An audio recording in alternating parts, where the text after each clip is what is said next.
Hello' guys welcome to my YouTube channel. মই পৰিস্মিতাই পুনৰ এটা ৰেচিপি ভিডিঅ'লৈ আপোনালোকক স্বাগতম জনাইছোঁ। মই আজি বনাম ভাবিছোঁ কচু পিটিকা। যিহেতু কচু পিটিকা বহুতে খাই ভালো পায়, তাৰ ভিতৰত ময়ো এগৰাকী বাৰু, ময়ো বহুত বেছি ভাল পাওঁ। সেইকাৰণে মই ভাবিলোঁ আজি কচু পিটিকাকে বনাওঁ।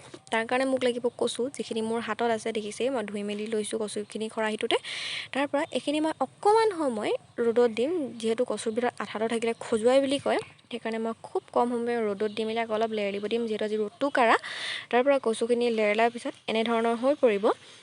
এনেধৰণৰ হৈ পৰাৰ পিছত মই কচু পিটিকাত কিনো দিওঁ আপোনালোকক দেখাওঁ আহক। তাত মই ল'ম আম টেঙা, নেমু, জলকীয়া আৰু নহৰু।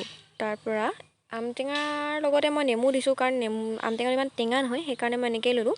তাৰ পৰা কেৰাহীখন গৰম হ'বলৈ দিম। তাত মই অকণমান তেল দি দিছোঁ। যিহেতু মই আপোনালোকক দেখাব নোৱাৰিলোঁ, অলপ ভিডিঅ'টো বেছি জল্দি হৈ গ'ল, সেইকাৰণে মই কৈ দিছোঁ খুব কম তেল দি দিব, যাতে মানে বস্তুটো মিক্স হ'বলৈ সুবিধা হয়। তাৰ পৰা মই লাহে লাহে গোটেই কচুখিনি দি দিছোঁ।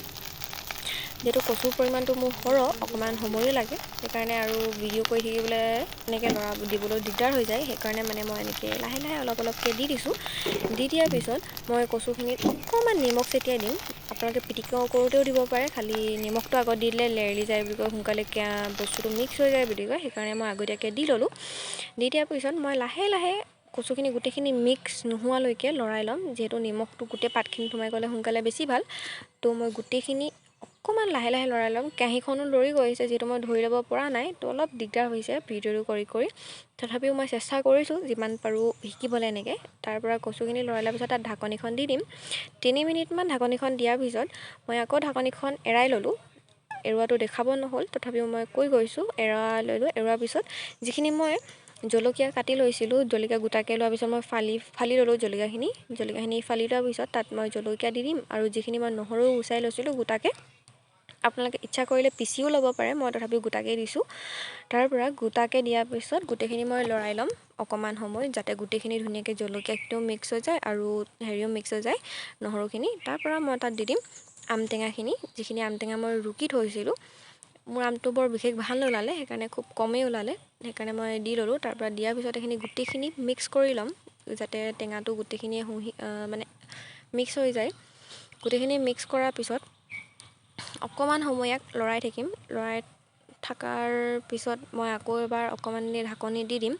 যিহেতু এতিয়া মোৰ গোটেইখিনি মিক্স হৈ গ'ল, ইয়াত ঢাকনিখন দি দিম। ঢাকনিখন দিয়াৰ পিছত অকণমান সময় গেছটো চিমত থৈ উতলিব দিম। তাৰ পৰা উতলাৰ পিছত এয়া দেখিছে ন, গোটেইখিনি লেৰেলি পৰিছে। তাত মই অকণমান পানী দি দিছোঁ, কাৰণ কেলৈ বস্তুটো লাগি ধৰিছে, বস্তুটো সিজা নাই কাৰণে অকণমান খুব কম পানী দি দিছোঁ, এচামুচমান।